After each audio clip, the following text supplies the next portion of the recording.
Hi ಸ್ನೇಹಿತರೆ, ಎಲ್ಲರಿಗೂ ನಮಸ್ಕಾರ. ಇವತ್ತಿನ ಒಂದು ವಿಡಿಯೋದಲ್ಲಿ ನಾನು ನಿಮಗೆ ಏನು ತಿಳಿಸ್ಕೊಡ್ತಾ ಇದ್ದೀನಪ್ಪ ಅಂತಂದರೆ, ಒಂದು ಟೆಕ್ಸ್ಟ್ಗೆ ಯಾವ ರೀತಿ ಕಲರನ್ನು ಆ್ಯಡ್ ಮಾಡೋದು, ಅದಕ್ಕೆ ಗ್ಲೋ ಎಫೆಕ್ಟನ್ನು ಯಾವ ರೀತಿ ಕೊಡೋದು ಅಂತ ಕಂಪ್ಲೀಟಾಗಿ ತಿಳಿಸ್ಕೊಡ್ತಾ ಇದ್ದೀನಿ. ವಿಡಿಯೋನ ಕೊನೆವರೆಗೂ ನೋಡಿ. ವಿಡಿಯೋನ ಯಾರು ಸ್ಕಿಪ್ ಮಾಡ್ಕೋಬೇಡಿ. ಹಾಗೆ ಇನ್ನೂ ಯಾರು ನಮ್ಮ ಚಾನಲ್ ಸಬ್ಸ್ಕ್ರೈಬ್ ಮಾಡ್ಕೊಂಡಿಲ್ಲ, ಬೇಗ ಸಬ್ಸ್ಕ್ರೈಬ್ ಮಾಡ್ಕೊಳ್ಳಿ. ಹಾಗೆ ಪಕ್ಕದಲ್ಲಿರುವ ಬೆಲ್ ಐಕನ್ನ ಕ್ಲಿಕ್ಕನ್ನು ಮಾಡ್ಕೊಳ್ಳಿ. ಓಕೆ, ಈಗ ವಿಡಿಯೋನ ಸ್ಟಾರ್ಟನ್ನು ಮಾಡೋಣ ಬನ್ನಿ. ನಿಮಗೆ ಮೊದಲಿಗೆ ಒಂದು ನೋಡ್ ವಿಡಿಯೋ ಅಪ್ಲಿಕೇಶನ್ ನಿಮ್ಮ ಹತ್ರ ಇರಬೇಕಾಗುತ್ತೆ. ಇಲ್ಲಪ್ಪ ಅಂತಂದರೆ ಪ್ಲೇಸ್ಟೋರಲ್ಲಿ ಸಿಗುತ್ತೆ, ಅದನ್ನು ಹೋಗಿಬಿಟ್ಟು ಡೌನ್ಲೋಡನ್ನು ಮಾಡ್ಕೊಳ್ಳಿ.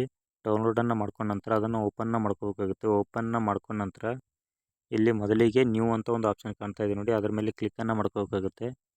ಕ್ಲಿಕ್ಕನ್ನು ಮಾಡ್ಕೊಂಡ ನಂತರ ಇಲ್ಲಿ ಪ್ಲಸ್ ಐಕನ್ ಕಾಣ್ತಾ ಇದೆ ನೋಡಿ, ಅದರ ಮೇಲೆ ಕ್ಲಿಕ್ಕನ್ನು ಮಾಡ್ಕೊಳ್ಳಿ. ಕ್ಲಿಕ್ಕನ್ನು ಮಾಡ್ಕೊಂಡ ನಂತರ ಇಲ್ಲಿ ಮೀಡಿಯಾ ಅಂತ ಒಂದು ಆಪ್ಷನ್ ಇದೆ ನೋಡಿ, ಅದರ ಮೇಲೆ ಕ್ಲಿಕ್ಕನ್ನು ಮಾಡ್ಕೋಬೇಕಾಗುತ್ತೆ. ಕ್ಲಿಕ್ಕನ್ನು ಮಾಡ್ಕೊಂಡ ನಂತರ ಇಲ್ಲಿ ವಿಡಿಯೋ ಅಂತ ಇನ್ನೊಂದು ಆಪ್ಷನ್ ಇದೆ ನೋಡಿ, ಅದರ ಮೇಲೆ ಕ್ಲಿಕ್ಕನ್ನು ಮಾಡ್ಕೊಳ್ಳಿ. ಕ್ಲಿಕ್ಕನ್ನು ಮಾಡ್ಕೊಂಡ ನಂತರ ಈಗ ಫೈಲ್ಸ್ ಓಪನ್ ಆಗುತ್ತೆ. ಫೈಲ್ಸ್ ಓಪನ್ ಆದ ನಂತರ ಆ ಒಂದು ಟೆಕ್ಸ್ಟ್ ವಿಡಿಯೋನ ಇಲ್ಲಿ ಸೆಲೆಕ್ಟನ್ನು ಮಾಡ್ಕೋಬೇಕಾಗುತ್ತೆ. ನಾನೀಗ ಟೆಕ್ಸ್ಟ್ ವಿಡಿಯೋನ ಸೆಲೆಕ್ಟನ್ನು ಮಾಡ್ಕೊಂಡಿದ್ದೀನಿ. ಸೆಲೆಕ್ಟನ್ನು ಮಾಡ್ಕೊಂಡ ನಂತರ ಇಲ್ಲಿ ಪ್ಲಸ್ ಐಕನ್ ಮೇಲೆ ಕ್ಲಿಕ್ಕನ್ನು ಮಾಡ್ಕೋಬೇಕಾಗುತ್ತೆ. ಇಲ್ಲಿ ಒಂದು ಪ್ಲಸ್ ಐಕನ್ ಇದೆ ನೋಡಿ, ಅದರ ಮೇಲೆ ಕ್ಲಿಕ್ಕನ್ನು ಮಾಡ್ಕೊಳ್ಳಿ. ಕ್ಲಿಕ್ಕನ್ನು ಮಾಡ್ಕೊಂಡ ನಂತರ ಇಲ್ಲಿ ಒಂದು ಅಸೆಟ್ ಸ್ಟೋರ್ ಅಂತ ಇದೆ ನೋಡಿ, ಅದರ ಮೇಲೆ ಕ್ಲಿಕ್ ಮಾಡ್ಕೊಳ್ಳಿ. ಕ್ಲಿಕ್ಕನ್ನು ಮಾಡ್ಕೊಂಡ ನಂತರ ಫಸ್ಟಿಗೆ ಒಂದು ಗ್ಲೋ ಅಂತ ಒಂದು ಎಫೆಕ್ಟ್ ಇದೆ ನೋಡಿ, ಅದರ ಮೇಲೆ ಕ್ಲಿಕ್ಕನ್ನು ಮಾಡ್ಕೋಬೇಕಾಗುತ್ತೆ. ಕ್ಲಿಕ್ಕನ್ನು ಮಾಡ್ಕೊಂಡ ನಂತರ ಇಲ್ಲಿ ಸ್ಕ್ಯಾಟ್ರಿಂಗ್ ಅಂತ ಒಂದು ಆಪ್ಷನ್ ಇದೆ ನೋಡಿ, ಅದನ್ನು ಸ್ವಲ್ಪ ಕಡಿಮೆಯನ್ನು ಮಾಡ್ಕೋಬೇಕಾಗುತ್ತೆ. ನಾವೀಗ ಒಂದು 5ರವರೆಗೆ ಇಟ್ಕೋಬೇಕಾಗುತ್ತೆ.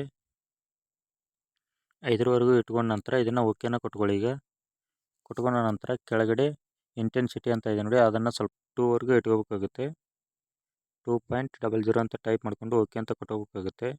ಓಕೆ ಅಂತ ಕೊಟ್ಟ ನಂತರ ಇಲ್ಲಿ ಒಂದು ಕಲರ್ ಅಂತ ವೈಟ್ ಕಲರ್ ಇದೆ ನೋಡಿ, ವೈಟ್ ಕಲರ್ ಮೇಲೆ ಕ್ಲಿಕ್ಕನ್ನು ಮಾಡ್ಕೊಳ್ಳಿ. ಕ್ಲಿಕ್ಕನ್ನು ಮಾಡ್ಕೊಂಡ ನಂತರ ಇಲ್ಲಿ ನಿಮಗೆ ಯಾವ ಕಲರಲ್ಲಿ ಟೆಕ್ಸ್ಟ್ ಬೇಕೋ ಆ ಒಂದು ಕಲರ್ನ ನೀವು ಸೆಲೆಕ್ಟನ್ನು ಮಾಡ್ಕೋಬೇಕಾಗುತ್ತೆ.